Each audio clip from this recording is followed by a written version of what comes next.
indigenous martial art ki promotion ga mari lainana blood donation camp amakak ngasi koi indigenous unu sibiba indigenous martial art ki mahiroi sing oja sing ngasi punja duna koi blood donation ki camp amakak koi ngasi hantok sabani khata na so koi lepanai da koi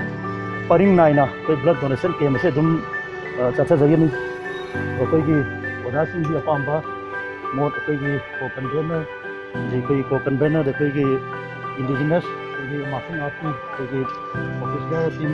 de koi committee members ngasi loina suna lengbi raktuna ngasi ki blood donation ke masi ba saruk yabi bagi damakta ai isamak convener ama waina oda sin lengbi rakleba indigenous ke masi ba nungsi ba mahiroi punama po aina amuk hanna ko no na ko jere JPP government CM honorable CM Biren Singana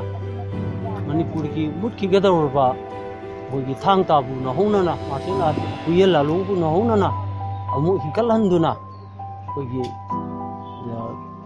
martial art ki Manipur ki leiriba rupsingbu ambela amagi makha da pusinduna na honana sakhotna na ba tawbasida koi mayam punna saruk yaminarasi haiba wakan sida aina thamjari Pogi mafam ayamada misi punjan bayadaba adugumba mafam sida ngasi CM na Thangta da base tawraga Manipur miyam punjan na ba honna birakwa amadi indigenous martial arts sibu chakhot na ba honna birakasi aigi site gi ai haningai leituna ai chimi sab thagachari siga loina na akoina matam gi oba akoina ngasi akoina haijening mada akoina pijari ba easy bekso koi lar ba tolaba tar ba singi saruk su yauna koi khanjai maramdi akoina pijagi ba posing ji tongam ba lai lama dekta sakhi ba gi posu akoina som thengna ba tajaba hai tare aduna ngasi akoina pijari ba easy di kana le jedra ba lar ba miyo ba singi su kana saruk thumi da ba aina si hai ga ilu se ꯑꯩꯈꯣꯏꯒꯤ ꯑꯁꯤꯒꯨꯝꯕ committee ꯑꯁꯤꯒꯤ ꯀꯣ convener ꯑꯣꯏꯅ ꯑꯁꯤꯒꯨꯝꯕ committee ꯑꯁꯤꯒꯤ ꯀꯣ convener ꯑꯣꯏꯅ ꯑꯩꯒꯤ ꯉꯁꯤꯒꯤ ꯑꯣꯏꯕ ꯑꯁꯤꯒꯨꯝꯕ ꯑꯩꯈꯣꯏꯒꯤ ꯑꯁꯤꯒꯨꯝꯕ ꯁꯥꯟꯅꯔꯣꯏꯁꯤꯡꯒꯤ ꯊꯥꯡꯇꯥꯒꯤ ꯑꯁꯤꯒꯨꯝꯕ ꯁꯥꯟꯅꯗꯅ ꯁꯨꯝ ꯂꯥꯛꯄ ꯊꯥꯡꯇꯥꯒꯤ ꯃꯁꯤꯒꯤꯁꯤꯡꯁꯤꯅ ꯑꯩꯈꯣꯏꯅ ꯂꯩꯕꯥꯛꯀꯤ ꯑꯁꯤꯒꯨꯝꯕ ꯑꯋꯥ ꯑꯅꯥ ꯑꯩꯈꯣꯏꯒꯤ ꯏ ꯅꯨꯡꯒꯤ ꯑꯋꯥꯠꯄ ꯂꯥꯛꯄ ꯃꯇꯝꯗ ꯑꯩꯈꯣꯏꯒꯤ ꯑꯁꯤꯒꯨꯝꯕ ꯊꯥꯡꯇꯥꯒꯤ ꯂꯩꯖꯔꯤꯕ ꯑꯩꯈꯣꯏ ꯄꯨꯝꯅꯃꯛꯁꯨ ꯑꯁꯤꯗ ꯑꯩꯈꯣꯏꯒꯤ ꯉꯝꯖꯕ ꯏꯗ ꯑꯣꯏꯔꯁꯨ ꯑꯩꯈꯣꯏ ꯄꯤꯐꯝ ꯊꯣꯛꯏ ꯍꯥꯏꯕ ꯑꯩꯈꯣꯏꯒꯤ ꯋꯥꯈꯜꯂꯣꯟ ꯑꯗꯨꯗ ꯉꯁꯤ ꯁꯦꯡꯒꯤ ꯁꯦꯛꯁꯟ ꯃꯈꯥꯗ ꯉꯁꯤ ꯑꯩꯈꯣꯏꯅ ꯁꯨꯃꯥꯏꯅ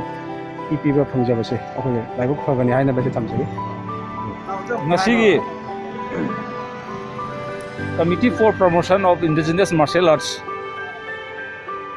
ꯍꯥꯏꯔꯤꯕ ꯊꯧꯔꯝꯁꯤꯗ ꯃꯅꯤꯄꯨꯔꯒꯤ chief minister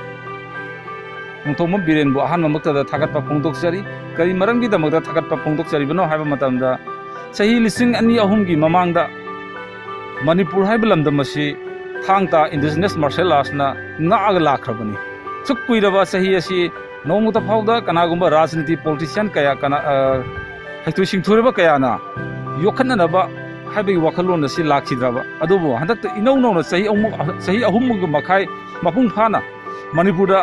BJP government lead tawbasida honorable chief minister na aikhogi mangkhi gadawraba sigumlaba inat culture traditional oraba martial arts asi yokhatabai yadi haibagi panangba iruinana mahangna pukhatpirapagi damakta ehakna honorable chief minister bu hainingai leitana thagatba pongdokjari loinana hariba committee sina ngasi jenimsta maleng sida sinba thungna coronavirus ki mayoknarba tanja sida akiba tujungba yaudana blood donation tawriba sanaroi sing oja sing bu hainingai leitana thagatba pongdokjari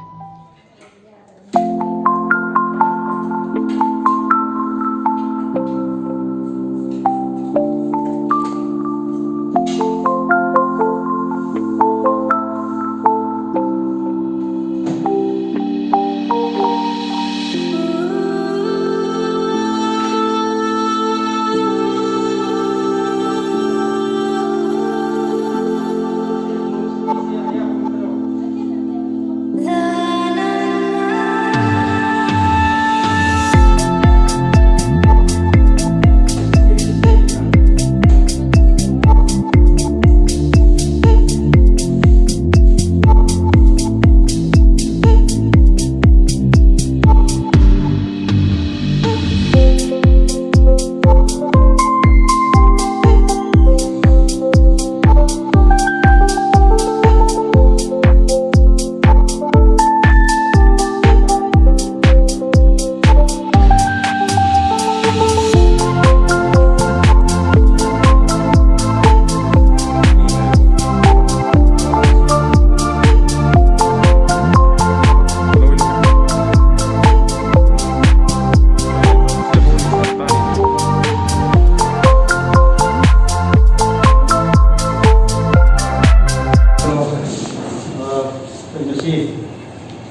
promotion of civilization business matuna Thangta odasin tapuni ngasi blood donation ke mama ngasi ahan mo na tuksa basita jiki piba hujere ar matu ba kai ko container ba thok bi ba oza pe sapam nobi ba kai ke sagi container ke satha ba kai ke no ke kai ke ani ai ba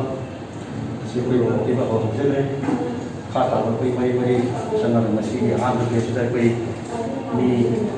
kham kai ngasi piba ini dia akan dapat satu dari.